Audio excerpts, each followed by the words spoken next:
Serious, people who have survived a murder attempt, by dumb luck. What's your story?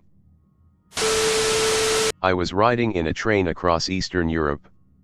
I was running low on money, and even though I had been warned that a woman should not travel alone in second-class seating, I did not spring for first class.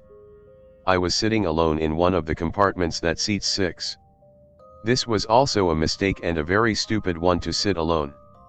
Eventually the train stopped and a man got on. He was very drunk. He came into my compartment and I guess thought I looked like his ex-wife. He attacked me. If it were not for the fact that this particular station was the border between two countries, I would be dead. Instead, border patrol from both countries were on the train, and while I was unable to scream, the door was open and at least a half a dozen uniformed men jumped him and saved me. I was in the hospital for a little while but recovered. At one point during the trial, one of the cops asked me if I wanted him and his buddies to hold the guy down while I hit him. I thought he was joking. So I said, "No, go ahead, you do it." I was also joking. But it turns out they took it seriously and were about to. I did put a stop to that at least. But they were so offended that someone from their country would attack a young female American tourist. They were furious with him. So many people there depended upon tourism. I grew up in Ukraine. That guy probably got beat up later, lol. No doubt, he got his ass kicked as soon as the trial was over. I was 15 and outside in my garage petting my cat. It was November, so it was already dark by 5 p.m. Someone opened the door behind me without me hearing, grabbed me by my ponytail and starting dragging me outside. They hit me on my head with a brick and knocked me out. Pulled me halfway around my house when, I'm guessing this is when, they stabbed me on the left side of my stomach. This must have brought me out of my daze, because my mom said she heard me scream from inside where she and my brother and sister were in the kitchen. They came out the front door and saw me bleeding out on the sidewalk, called 911. Had 12 stitches, double layer, and a severe concussion, and whiplash. Didn't eat and hardly slept for a week. They never found them. I, 18F back then, now 25, was on my way home at night after meeting a friend. My home was just 10 minutes away from the train station. After a few minutes I felt someone following me. No big deal, I toughed, just someone else walking home. But I started walking faster. I realized the person behind me was catching up. Weird. In my head I started to make up scenarios of how to defend myself if the person would attack me. Never would I think of this to actually happen. Well, until I felt something on the back of my head, hitting me hard. I went furious. I turned around and attacked the guy. My mind was just full of anger towards the stranger who, what I thought, hit me. We were wrestling until I fell on the ground. He was sitting on top of me, strangling me. I tried to crawl my nails into his eyes as deep as I could, but I started to black out. Suddenly there was this tuft in my head, "Wake up, or you will die." Well, adrenaline kicked in again and I opened my eyes and screamed of the top of my lungs, attacking him again. That helped. He stood up and began to run. I lay there for a few seconds, then I started to run home, still screaming. My mom was already at our door and opened for me because my screams woke her up, or her mother's senses, who knows. She immediately called the cops and they could arrest him on the same night. It turned out that he actually shot me in my head from behind.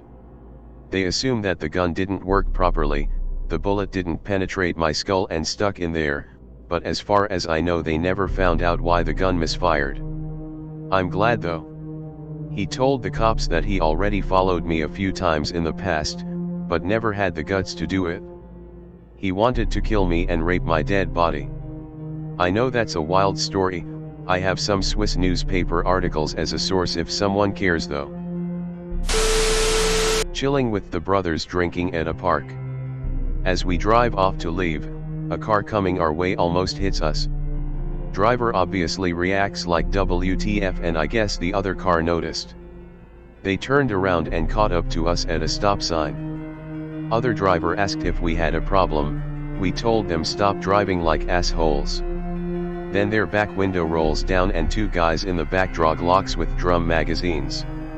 We just kind of froze up at first, but then our driver pulled off hastily.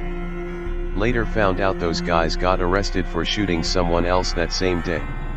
That sounds like something straight out of Pulp Fiction. Similar thing happened to my buddy last week, but on the highway. My friend's retarded though, and instead of running, decided to get him to pull over, then rant and scream at the dude about how freaking stupid he is for pulling a gun on the highway over getting. Mine's not extreme by any chance, but a couple of years ago my brother and I went to walk the dog at like 11 p.m. We left through the side gate, live on a corner, and right as we exit I see this weird looking dude at the corner of the footpath walking weirdly towards us. Got bad vibes and told my brother to get the dog and get back inside. This dude is walking kind of side on and hiding something in his hand behind his back. As I'm getting my brother through the gate, the dude says something like, "Oi mate, can I come in? I need a blanket, I'm freezing." I just ignored him and went inside and locked the door. We then get a call from the people who live 2 doors up. The same dude knocked on their door and their 10-year-old son opened it to see the dude holding a fucking hatchet. Anyway, I'm glad I went with my gut on that one. Okay, but is the kid and family okay? If they could call him I would say yes. Should have clarified in the op. When the kid opened the door he saw the dude with the hatchet and slammed the door shut straight away. Dude then walked up to my house, so I must have left only like half a minute after the kid saw the dude. If you're from the area I'm from, this will probably sound familiar. But I got absolutely blackout drunk at an end of the year / graduation party and ended up having to get taken home early. Later that night another student at the party ended up stabbing and killing 5 people. Turns out he had mental issues, schizophrenia, and thought everyone at the party was a werewolf / vampire who threatened his life. He never went to jail but ended up being found non-criminally responsible instead. Definitely remember this one. I live about a block away from where it happened. Terrible thing, I'm sorry you were involved. As lucky as I feel. I don't feel lucky when I think about it. 3 of those kids were people I grew up with. My supposed best friend decided that my wife and I were too perfect. Therefore it must all be an act, and I was obviously abusing her. He was at our house after I made an awesome dinner and we were having fun drinking and singing karaoke. I went to the kitchen to put some glasses away, came back, and leaned on the couch with him slightly behind me to the left of me. Then I heard a thunk and felt an amazing amount of pain on the top of my head. He had picked up the whiskey bottle on the table and smashed it into my skull. I was very confused as to WTF was happening. Then the blood started pouring. I didn't want to get blood everywhere, so I went to the kitchen. Dude is pacing back and forth saying weird shit. I thought about my gun, which was close by, but I wasn't thinking quite straight. He left. I had a huge concussion and still suffer side effects from it. My number 2 goal in life is to live longer than that asshat just so I can defecate on his grave. What happened with him? Is he in jail? Absolutely nothing. The legal system let me down big time. They called him and asked what happened, and that was all. They wouldn't even grant me a restraining. Well, my mom got mad at me when I was 20 and I didn't give her money for her birthday, which I'm assuming was to pay off drug dealers of hers, so she stabbed me between the ribs. Ended up getting stuck in the bone and had to get it taken out in surgery. I was doing volunteer work in Central America, working in a really bad area of the capital city. It was a slum built on top of the city's garbage dump. The whole place reeked of trash, and there were large metal cylinders coming up out of the ground throughout the area to vent the gas from decomposing garbage underground. As a fellow volunteer and I walked down a dirt path, 2 men approached us. I'd never seen them before. They were acting strangely, but I just thought they were drunk or high. A lot of people in the area drank rubbing alcohol to get drunk, since it was cheaper than beer or liquor. Over time, drinking the rubbing alcohol would really mess with their brains. As the men got closer, they began acting really friendly, too friendly. One of them came close to me, trying to put his arm around my shoulders. At first, it seemed like the behavior of a guy who gets happy and friendly when he's drunk.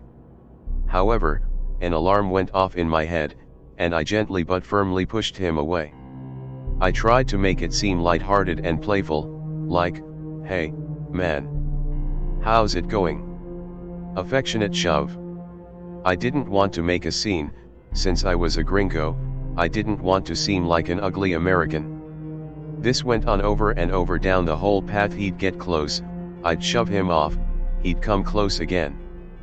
Finally, my friend and I came to a fork in the path, and we went one way while they went another. After we got to the house of some people we knew, we told them about the two guys. I was so focused on protecting myself, I didn't even notice much of what was happening with the other guy. They said, "Oh, everyone around here knows him. That's his routine. He comes up to people, pretends to be friendly, puts his arm around them, then pulls out his knife and stabs them in the stomach." I was that close to getting stabbed to death. I was exiting a bar once after last call and was with a friend who was a medic. We saw a girl laying in a snowbank near a telephone pole who had just been hit by a car. We ran over and tried to help her. Some others were already on the phone with 911 and I, not having any medical training, didn't have anything to contribute but didn't want to just leave. The whole situation was concerning. I turn around for a second and start to hear people screaming. I turn around, a minivan was heading for us, the few people around this woman. They already started to run, but I was too late. He hit me as I was trying to flee, put the car in reverse, ran over me again, and then went forward and run over me a third time. Turns out the guy was high and drunk and got into a fight with the women's BF, whom I bared a strong resemblance to. He thought I was him. Not to throw a pity party for myself, but 9 years later I have a ton of medical issues, and my life pretty much started on a downward spiral since then, but sure, I guess I survived. Edit. For everyone wondering about the guy, an off-duty cop watched the whole thing go down, and copied his license plate number. He was apprehended 20 minutes later and charged with attempted murder, along with many other things. He pleaded out to just 3 years in jail.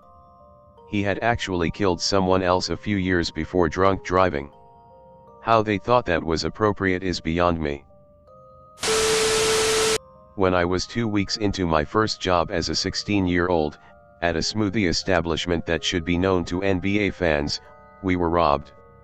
It was late, and my co-worker's friends had been playing pranks on her all day, so when I saw someone burst through the door, I thought it was just that. Until, that is, I had something metal pressed against my back and an arm wrapped around my chest. The robber gave the whole stereotypical "give me all the money" spiel, and ordered us to go into the back room, kneel down, and face the wall. As I was kneeling and hearing him walking towards us, time seemed to slow down. Thankfully, I had been refilling juices whenever he came in, and so the door to the back room was partially blocked by a heavy cart. With whatever substance he was on, he wasn't coordinated enough to get past it to us, so he fled.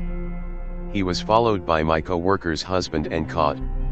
When he was caught, they found an industrial-sized pipe wrench wrapped tightly in his fist, so that he could get a stronger grip when swinging. I'm so glad that cart was there. Once a year or so, I would look him up in the parish prison roster to see if he was still in jail. 1 year, he suddenly wasn't. I later found him named in a lawsuit as having stabbed his cellmate a half-dozen times while the guy was asleep. Definitely doesn't seem like the nicest of people. 9 years later, I'm still unpacking this incident in therapy. It's why I don't like walking around cities at night or sitting where I can't see the door. Don't forget to like and subscribe. And ring the bell.